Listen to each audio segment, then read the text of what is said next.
All right, anybody else? Cool. All right.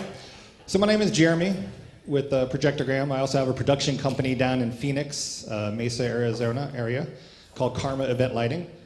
I actually transitioned. I used to be a DJ, and now I just transitioned to full production.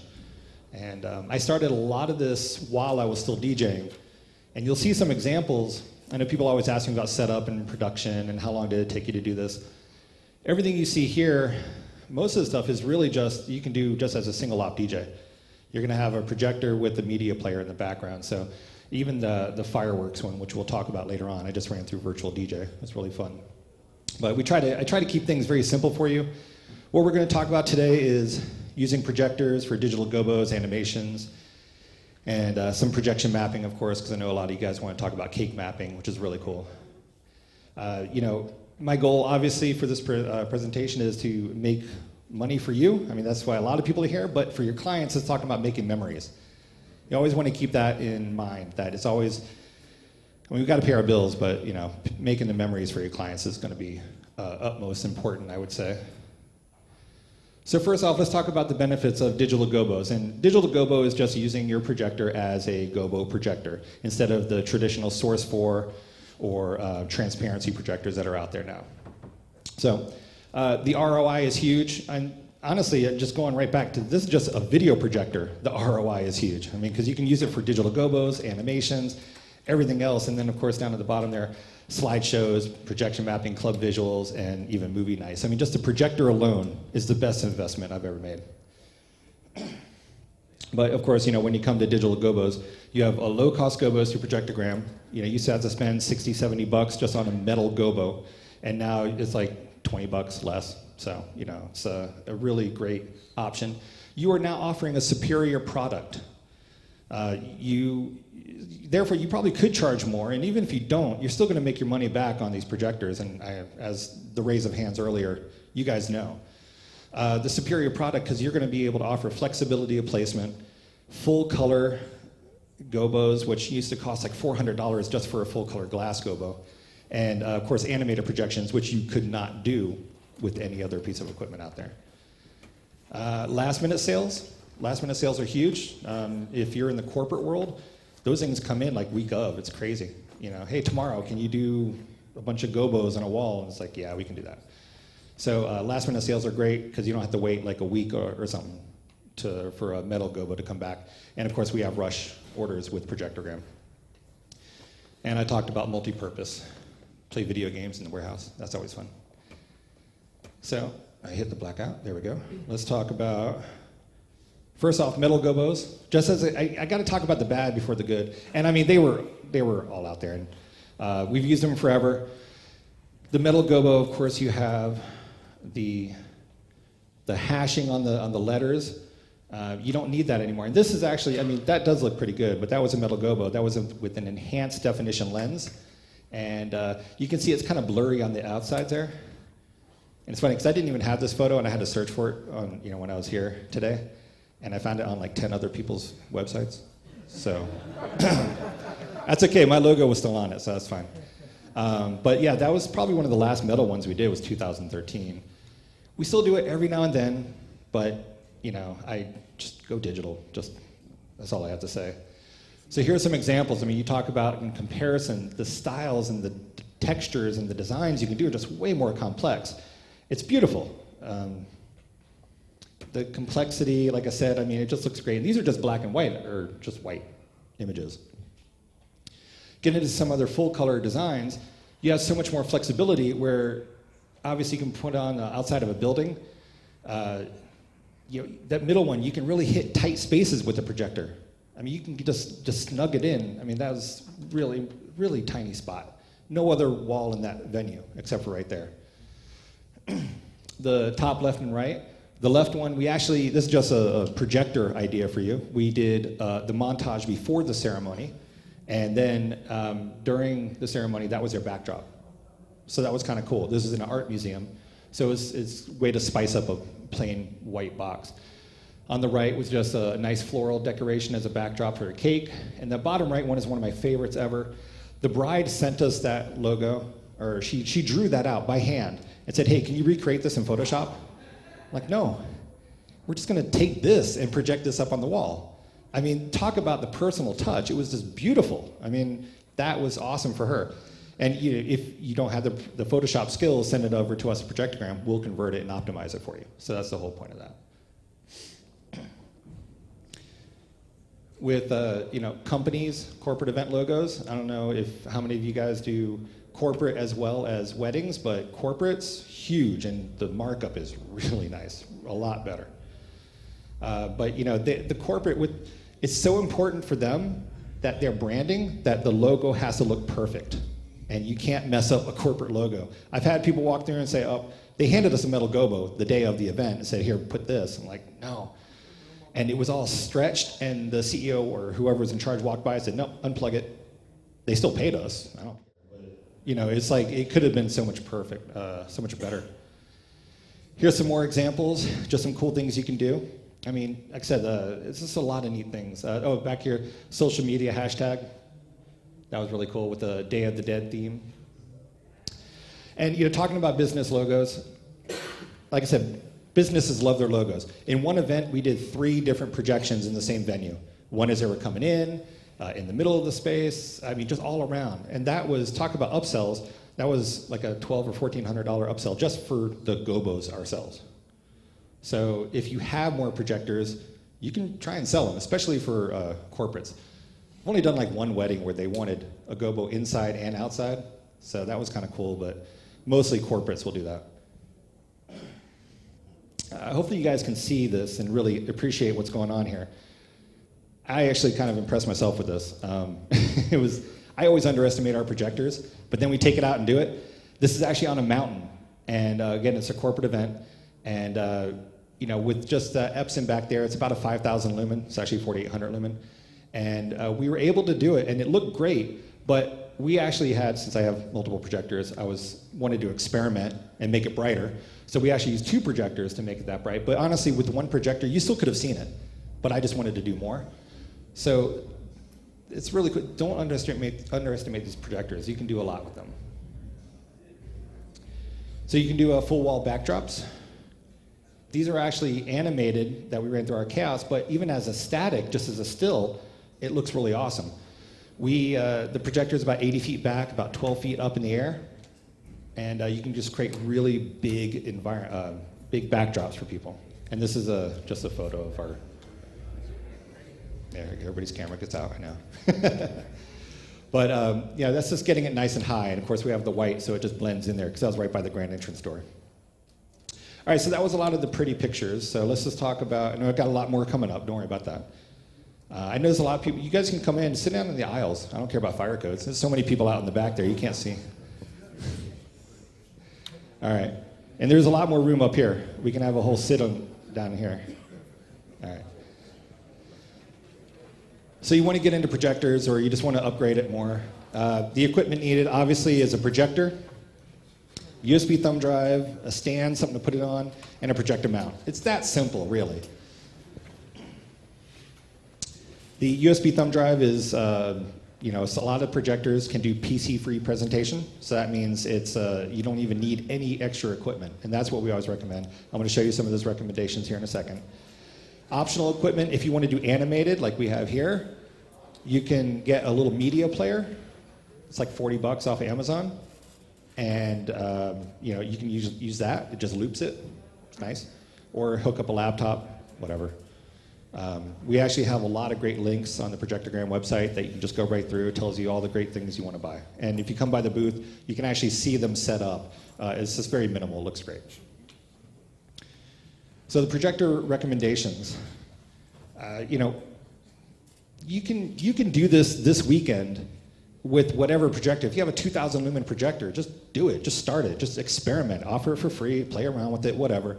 Just get out there and do it. But if you're looking to make that investment, this is what we recommend. 4,000 lumens or higher. I mean, you can definitely do it with 3. It depends on your room. If you're in big rooms, of course, you want the brighter the lumens. The horizontal vertical keystone, honestly, I've only ever used the Epsons, so I don't really have much to compare by, but I have seen a few that I wasn't happy with. It's the 4-corner keystone correction. That's the important part for me. That's what I look for in a projector. And I've only found Epson that really has a super strong one, but I think there are some others out there. So, but that allows you to really place your projector. You know, I wanted to put it here, but we just didn't have enough room. So you could put a projector right here and make it look perfect. It wouldn't be that big, but you could make it look perfect from a super harsh angle with 4-corner keystone correction. USB thumb drive input. So every projector has a USB input, but you want to make sure it does PC-free presentation or whatever that brand calls it. It's going to call it something different. That means you could just plug in the jump drive with the JPEG on it and play it directly off of there, just for statics. Most of them won't play animated. So that's very important. Of course, the higher the resolution, the better it's going to look. You know, a lot of stuff that we did was with the 720 projector, but once you get into the 1080p, I mean, just go for it nowadays, the full HD. I mean, there's no reason not to. Especially if you want to get into projection mapping and cake mapping, you really need a 1080p for that one, or higher. The contrast ratio, this is what I think everybody kind of recommends.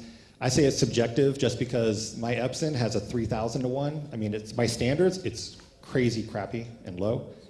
But I never notice it at any events. You know, that gray box, and I'll talk about that in a second. So I don't even really care. I think that the ratio, the contrast ratio is almost like thread count in sheets. It's very subjective, and each brand kind of measures it a little differently, so just take that with a grain of salt. If you're going to experiment with a new projector, make sure that place has a great return policy so you can try it out and you know, return it. But of course, like I said, we have a lot of great projectors that we recommend on Projectorgram, so just check out there. There's a whole list of them. So projector placement, this is what I was talking about. Do I have laser on this? Hey, there it goes. So here's the projector right here. And it's only projecting the Dara and Haraj. Those are actual traditional Source 4s. So we still do use those quite a lot. I mean, every weekend we use Source 4s, but mainly just for pattern washes and just, you know, that's a whole nother presentation. So, but this one here, the 4-corner keystone allows you to shoot from super harsh angles. So you don't have to shoot 100 feet across the ballroom. You can just shoot from, you know, right here, which is probably, as the crow flies, what, like, you know, 60, 50, 60 feet, something like that. It just allows you to make it look perfect. So again, here's another example, just right there, kind of hiding. I always love to play that game with my client. Where's the projector? They come in, and it's on that pipe. That's why I love the pipe and bass. We do that for the majority of our events. We'll talk about some stands here. You know, this is one of the biggest debates, the monogram on the floor versus the wall. I always say on the wall because it's going to be in every photo. When people start dancing, they're not going to block it. Of course, I do events outside, so we have no walls, so you have to do it on the floor. Or if there's all glass, if there's no wall, yeah, do it on the floor. But if you have that option, do it in the wall. And this photographer, this shows you right here that every photo, she could have taken these photos from any angle, but she chose to put the monogram in the background of all these photos. So it's like branding. That's a sales tip for your client, by the way. You know, this monogram is going to be like a watermark or a branding, either for weddings or for social or for corporate, specifically for corporate. They love to see their logo. So when you're talking about placement, my goal is to get that projector about 6-7 feet up at the source. And then what I want to do is stand in front of it, and I want the bottom of the projector, the Gobo, to be about 6 feet tall, or above my head. So that way, anytime anybody walks in front of it, they're not going to block it. That's just kind of a rule of thumb. Obviously, if you have a shorter venue where you kind of have to, you know, kind of play around with that, then that's where you just have to get your projector a lot higher. That's all. You know, and when you're doing full wall projections like the fireworks and stuff, we'll show you in a minute. Here's that dreaded gray box that everybody talks about. And when I did this side by side, I was like, oh my God, I'm never buying an LCD again. And then, I don't know, I've never seen it at an event. I mean, like 2 events that I've done out of the hundreds that we do a year, have I ever seen the gray box. And it was like so faint. And you just put uplights on the side of it and it's gone. But I've never, and I can guarantee you, never, ever, ever had a client complain about the gray box. So I don't really care. As long as it has the other features that I want in a projector, the keystoning, the PC-free, and brightness, it's a trade-off, so I'm happy with that. Here's some of the stands. Of course, this is the stand right here, the pipe and bass and You know, that's what you see back there. You'll see it in the booth. That's that slim, streamline effect. I love it. It just hides. It just blends in. It's really nice. Of course, you can use a tripod. Why not? And then, of course, when you do it on the dance floor, it's right here. It's kind of hard to see. That's actually on the corner of the dance floor. It had a white sleeve on it. It was about 10 feet up in the air. So you can basically put on almost any. You can put on a speaker stand if you want. It just depends on your venue. Just keep it away that people don't walk in front of it. So here's some more pretty things you can do with the projector. This is actually just a static image, no projection mapping. That four-corner keystone allowed me to pull down the tops so it fit perfectly in the room. It was flawless. It was great. Those are static images. And that was, again, about 80 feet away. These are video projectors. You can put people's faces in them. I swear to God, every time I show this photo to a bride, even though they're not going to put this on their wall, but they go, oh. I mean, everybody just loves that. Actually, every client does that. They like that. So you can get creative with that. I always like to say continue the branding outside, especially for corporate, but we've done this with weddings as well. Everything's fantastic inside, and then as they're leaving, here's a little surprise. Thank you for coming. It's a great upsell for you, and it's a great decor element for the client. Now let's talk about some fun stuff. I already kind of ran through some of them up here, but just to kind of show you some of them in real life. And this is on a dark wood wall. It's about 60 feet away. That's the size of this room.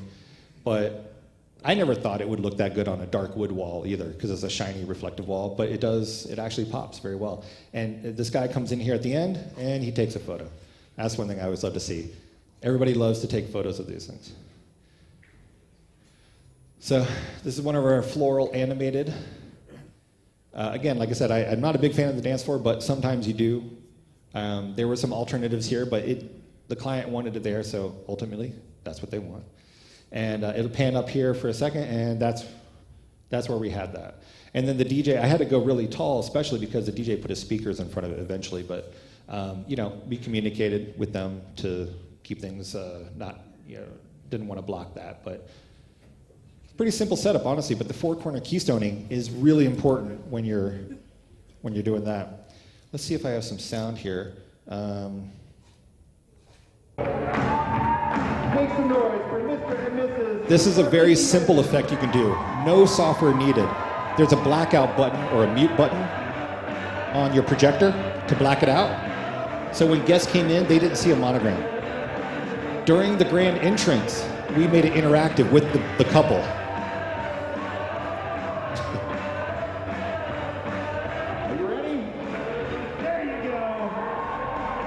And they had just won the day before, so that was actually special. But, to involve the couple, bring them in interactive with it, is really cool. So, let me hit play on this one. So,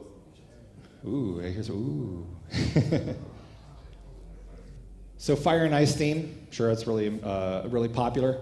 And one side of the wall, one side of the room was fire, one was snow. And all that fire is one projector, but the keystoning allowed me to just dial it in so it was perfectly at the ceiling line. And we did 2 projectors on the snow. But again, all these just had the media player just plugged into the background. We're not doing anything fancy. I could have done Grand VJ. I love Grand VJ. But I had 3 projectors there and all across the room. Why make it harder for yourself? So that was a lot of fun. And you can kind of see the projectors there. Oh, now we're into something else. All right, let's talk about fireworks here. This is a really nice one. Now, I'm going to let this whole thing play because you kind of have to appreciate it. One thing I want you to really understand is when you do fireworks for a first dance, do it about halfway to 3/4 of the way through the first dance. Because you want them to have just the normal first dance, the photographer get all their normal photos, and then do the surprise afterwards. Because what we're going to do is we're going to darken all the room lights, we're going to put a spotlight on them, and then the fireworks come on. So it's kind of dramatic, and it's a great way. You don't want to just have that running for 5 minutes, so you just want to kind of have it be an accent.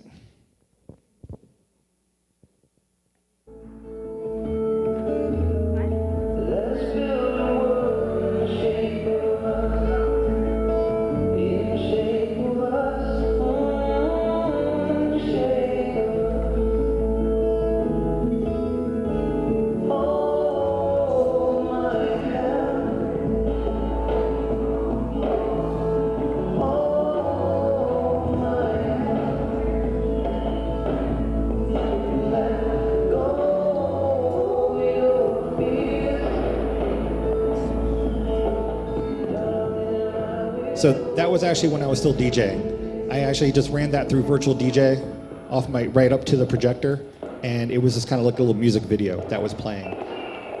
And then they wanted to stand there and just watch the fireworks themselves for a few minutes. That was really cool. So as you can see, we dimmed all the room lights because you want to give your projection as much chance as it can, especially for fireworks. You want people to go, wow, that's cool. So the only thing that I wouldn't have let it run so long, but you know, it was still fun. Actually, there was a cool part here at the end. But we had the spotlight. We just had two uplights on the ground shining up on them. They were so happy. They wanted fireworks, but they couldn't afford it. We still gave it to them. So, and of course, you can do fireworks any time of the night, right? I mean, this is the last dance. This was a big surprise. They played it over the song, and you know, you hear the pops and the whistles going on. But again, this is just a full wall projection, and we had the projector, you know, 60, 70 feet away, just kind of jacked it up nice and high. Just talk about a big wow. I mean, fireworks can probably be used to accentuate any event. I can't see why not. This was one of their setups. Again, just getting that projector nice and tall because you're going to do a full wall projection.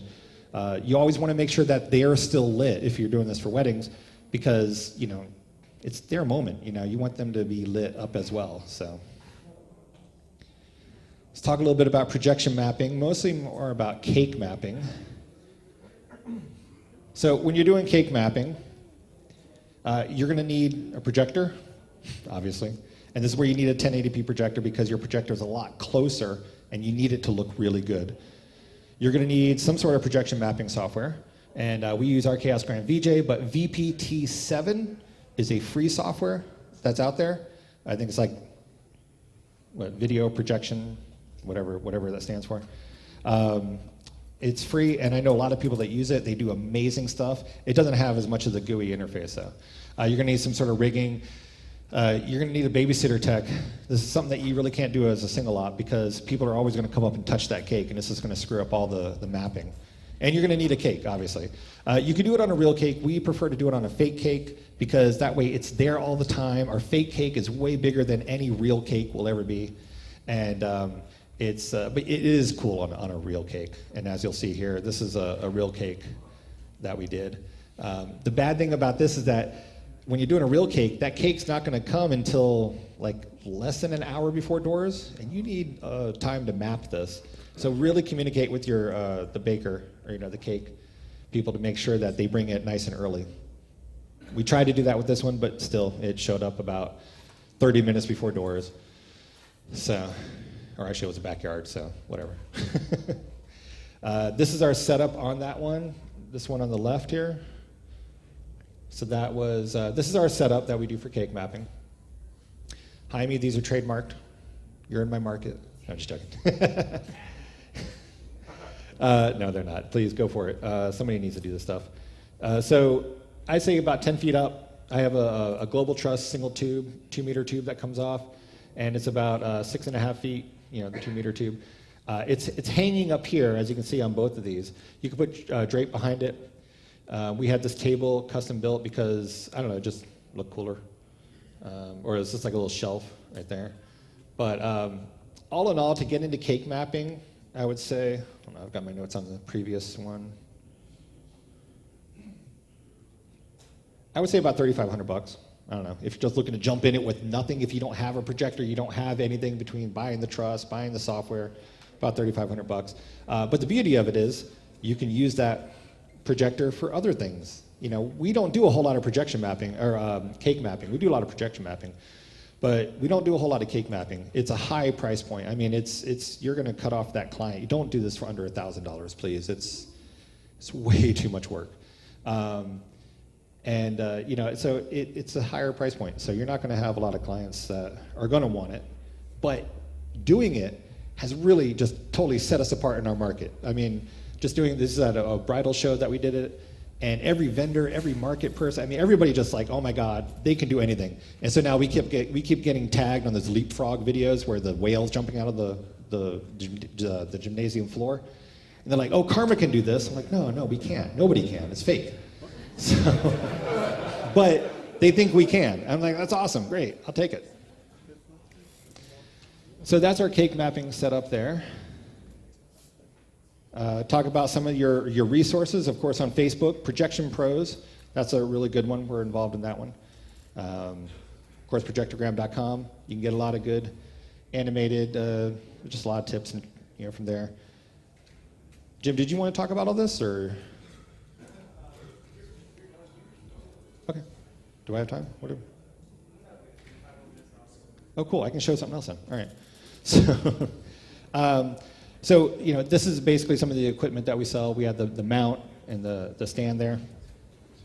I guess I'm just going to open up to questions. I think that's pretty much it. We said rapid fire right there. Or do you want to do questions first, or do you want to do yours first? Okay. Actually, let me see something. So. All right, are you on? Okay. All right. First off, did everyone put their business cards in? No. If you didn't put your business card in, Max can come around and grab your business card. We're going to do a drawing here in just a couple minutes. So I just want to talk for a few minutes about why we did this seminar. I started Projectorgram a few years ago basically because I got tired of how bad Gobos looked. They were just always fuzzy. How many people used a PR1? Anybody? PR1s were awesome. They're super sharp, super crisp, but they had no zoom. I just got so frustrated with how Gobos looked. So I switched over to video projectors. The problem was I'm terrible at graphic design. I know nothing about graphic design. I've made a couple for like last minute kind of things for like birthday parties and stuff, and they're pretty terrible. I don't know what I'm doing. I'm not a graphic designer. So I hired a graphic designer, and he started making digital Gobos for me for probably a year or two. And then I said, well, if I have this need, other people probably do too. We're DJs. Some of us are very creative. I've seen some of the work that you guys do. Some guys make some really awesome digital Gobos, and then I see some other ones that are just kind of a little bit more, they look homemade. So that's what we want to offer everyone. We have the service where you go on our website. You can buy your fully customized digital Gobo from us. We have another website called mydigitalgobo.com. It has no branding, no pricing. So you send all your clients there.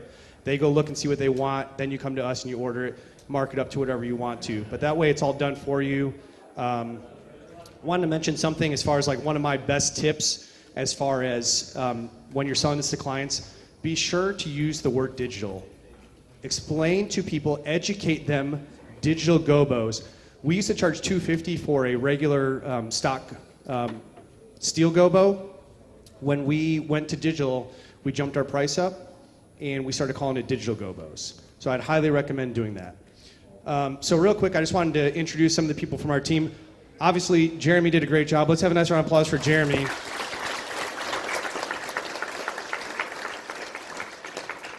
He does way more and way cooler stuff than I do. Like, we're really basic. We're really using this basically as a replacement for our Gobo projector. We do animated as well. I haven't done anything with mapping or cake mapping or anything mapping related. Jeremy is awesome at that. Another member of our team is Max. He's right here grabbing the cards. Max is one of our designers. And he is also a mapping wizard as well. So they're both going to be in our booth at various times throughout the next couple days. Mapping questions, I'm going to be zero help. So these two guys, while you can get them here, I'd recommend talking to them if you have questions. And then a couple of our team members are not here. The last person who is here is Laura. She's sitting right here in the front. She gets a bigger applause because she has to put up with him. She does. She basically handles shipping out of all of our products, all of our customer service. If you chat on our website, we have an instant chat. She's the one you're dealing with. So yeah, she does the bulk of the work. It's way harder to do that than all this design stuff. Giveaways. I guess we'll have time for questions. We'll do the giveaways in just a second. So real quick, so we have that stand in the back. That's something new that we just started offering. It's made by Gravity, has a 30-pound base plate. The pole comes off. You just unscrew it. It telescopes to just about 8 feet tall. Super nice and easy and compact. Great. Jeremy had a slide earlier, just shows how you can fit it in all these tight spaces. I just think it looks so much better than a tripod. It kind of sets you apart a little bit, and you can put it in a lot tighter spaces. Like if there was a tripod back there, those legs would be sticking out. We have 2 of those here for anyone who's local, who's driving home. You can take those with you, and we have them because they're demos, but they're basically going to be brand new. So we'll have 2 of those in our booth. We have a limited number of mounts here on site, so if you want to get a mount here and take it home with you, we have those in the booth as well. Everyone get their cards in. We'll do the drawing. Hey, Jaime, can you, on the back there on Grand VJ, can you just punch through a couple of different cells? You can just kind of bring up, yeah, just tap them. And you'll see up here, these are some of the animations that we offer, some of the custom ones that we've done. You can let it sit for a second, Jaime. He's quick on that. But yeah, you can just kind of bounce through a few of those. I wanted you guys to see them in real person. I mean, this is actually a pretty bright room too. So Jeremy brought this up so you can kind of see here. This is a venue we work at a lot. This is a doorway between two rooms, and a tripod, just wouldn't work there at all. But the base plate and stand works really well there. Same thing with this. This was actually a landing for stairs, so there was nowhere else to put this. If we would have had a tripod, we would have been in bad shape. So we're going to do a few drawings. We'll do one, and then if you guys have questions, we'll take a couple questions, and then we'll do another one. So if you want to pull a card. So our first drawing is going to be for a $50 store credit. You'll come to our booth, and we'll give you a gift certificate you can use for $50 off any order. Just real quick on pricing, our template static designs are $20. Animated are $69. Custom, let me think. Custom static is $35. No, I don't even know my pricing. $30. We have all the prices on our website. $29. See, she knows this stuff better than I do. All right, so the winner of our $50 store credit is Sheldon Fingler. Here? All right, great. Yeah, nice of them. So hold on to that. So come see us in our booth and we'll get you set up with that. And you can use it for a mount, a stand, anything you want. We'll take a couple questions, and then we're going to give away a $100 store credit, and we're going to give away one of our mounts. We have one of our mounts over here as well. And just to let you know, too, I know there's going to be a ton of questions here because there's a ton of you. We will be in the booth for the next 2 days. Please feel free to hit us up there as well. All right, let's start off with questions first. You're sitting on the floor, so I'll give you priority. So when you're using static images, is there any risk of burning No, I don't think so. I've never. I just did something. I think it's only a CRT thing, isn't it? I don't know. I just did an event actually at the same venue right here where it was an interesting event. It was going to be over 2 days. It was a sales conference for the country club. So I actually went in on Sunday, set up the projector. This was kind of an experiment and a test, and it worked out really well. Set up the projector on Sunday, put it in blackout, so that way on Monday morning, because the conference started at 8 o'clock in the morning, and I'm not really a morning person, and the venue we work really close with, so they were fully aware and happy to hit the blackout button. So I set up Sunday afternoon. Monday morning they came in, hit blackout. It ran for like 14 hours. It just sat there for 14 hours. They hit blackout, turned it off on Monday, turned it back on Tuesday, ran it again, no problem. I mean, think about it. These projectors are meant to be used in schools. And that's one thing I love about the Epsons, because you can find them used on eBay. I found one of those for like $500 on eBay, so that was kind of nice.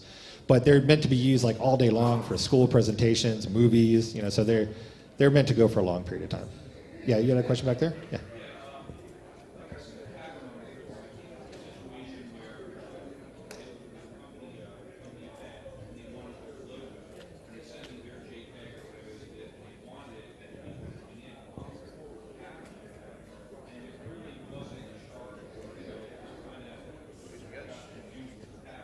You mean like that, or? Oh, yeah. Don't do it on carpet for us. It looks horrible on here. You can't do it. Bleh. I'd say a white carpet. Just go to a rental company and just get some white carpet and put it down as a aisle runner or something.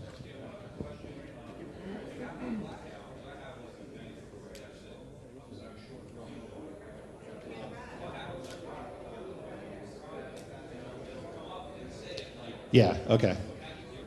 Yeah, so that's one thing I do with my Epsons. I know exactly how to do it in Epson. I don't know how to do it in BenQ or one of the other ones. But in Epson, there's a way, if you go through your menus, you can get to like display advanced, and it says on-screen messages. You can turn all those off. I do those. So, oh yeah.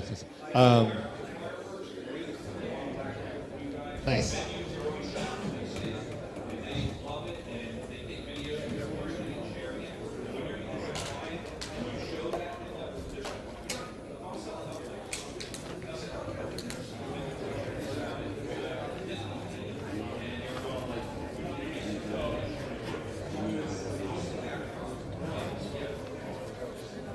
Yeah, I mean, you're going to look like a rock star in your market with your clients. You guys are here because you want superior products, so you know what your competition's like, but you're going to stand out. And I have another point about projectors. Something about floors. So I wouldn't say that. So we're based in Dallas. We have a DJ company and we have a separate lighting company. So we do a fair amount of lighting only events.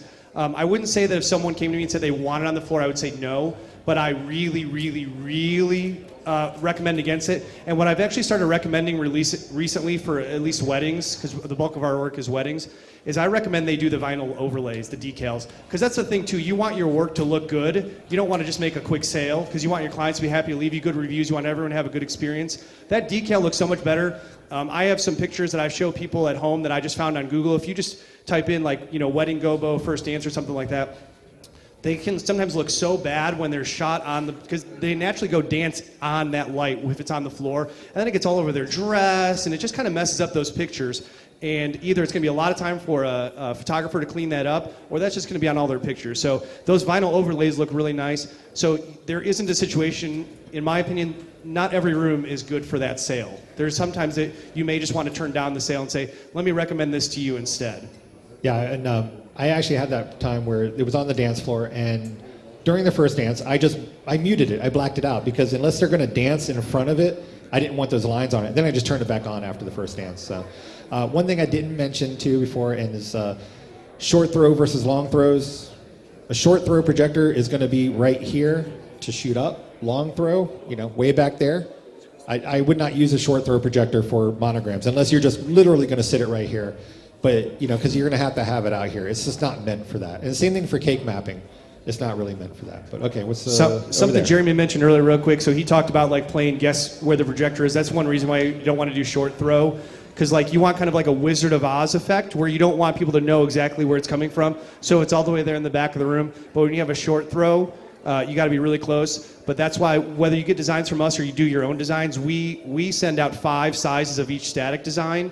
If you're doing your own, I'd recommend the same thing, because then between the different sizes you have as well as the zoom capabilities on your projector, you should be able to shoot from any distance and make it fit the size you want. All right, yeah.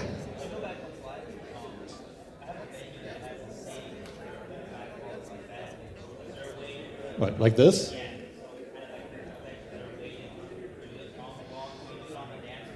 Yeah. You can do it on curtains. I do have some photos. When you're doing it on a curtain or any kind of drape backdrop, you want to make sure that the drape is kind of pulled a little tighter. It doesn't have all the billows in it. And if it does, then you do need to come from straight across the room. Because as soon as you come from an angle, it's going to look great from the projector, but when you're from your standpoint, it's going to look horrible. So either pull that drape flatter, then you're just probably going to have to shoot straight on. Yeah. Have you been able to do one there before? No, we tried. I'd probably go do a test real quick and shoot a picture, and if anyone wants it there, I would show them, hey, this is what it's going to look like, and make sure they're happy with it. That's probably what I would do. Yeah. Say that again? Oh, the fireworks. So since we're not the DJ, usually what I'll do is if I'm set up near the DJ, I'll just run a line, because the fireworks actually has the soundtrack in it. You can run a line from your computer or from your media player over to it. Or, honestly, I've actually just given the DJ an MP3 file of the fireworks and say, here, just play this when you see fireworks. Nobody's going to know that the pops and the whistles aren't connected, We do have one that it shows as people leave, and I actually just run the fireworks off the projector. I mean, it's a little 10-watt speaker, but as they're leaving outside, you don't need a really loud speaker. So they just hear pop, pop, pop. They're like, ooh, pretty. So, yeah, what's up? Oh, he's Dallas. We're in Highland Village, Flower Mound area. Oh, yeah, right next door. Okay. Go ahead. Speak.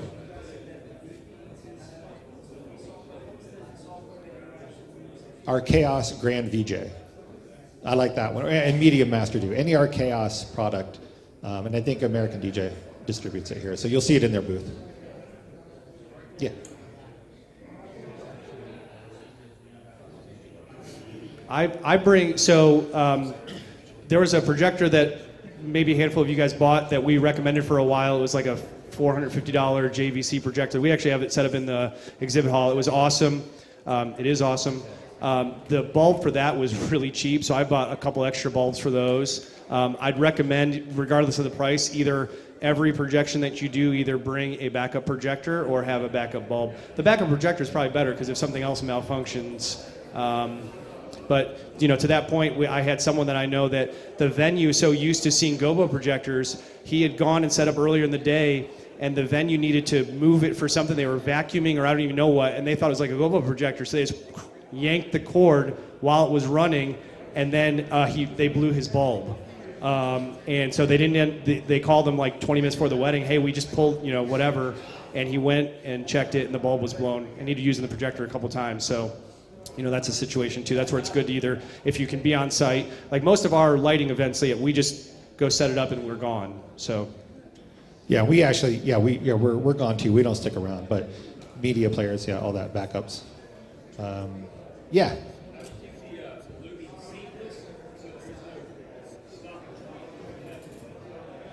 Well, a lot of these MP4. There's two ways to keep it seamless.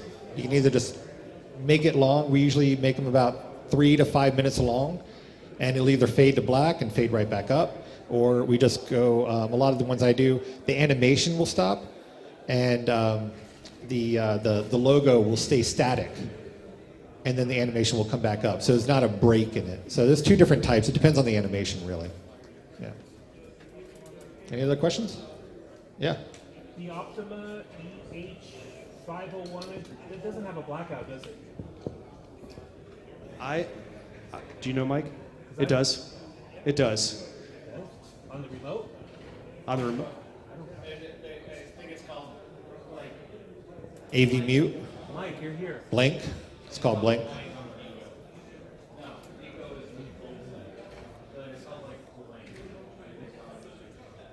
Yeah, it's weird. You play around with your, test your equipment, experiment with your equipment.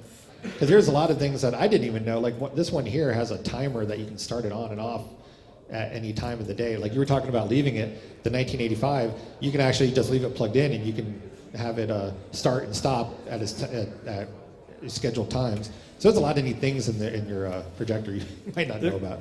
There's a little bit of an art. When we send out our orders to clients, one of our bullet points in there is we recommend playing around with keystone if you're not used to it, because there's a bit of an art to it, and if you're a perfectionist, I have spent so much time just a little bit this way, a little bit this way, a little bit this way. So if you've mastered it a little bit more, it'll go a lot faster for you. So And speaking of keystoning too, so I don't have time now, but say with that projector, right? Say if it's in the corner over here and you're standing next to the projector and you're keystoning it, it's going to look perfect for you.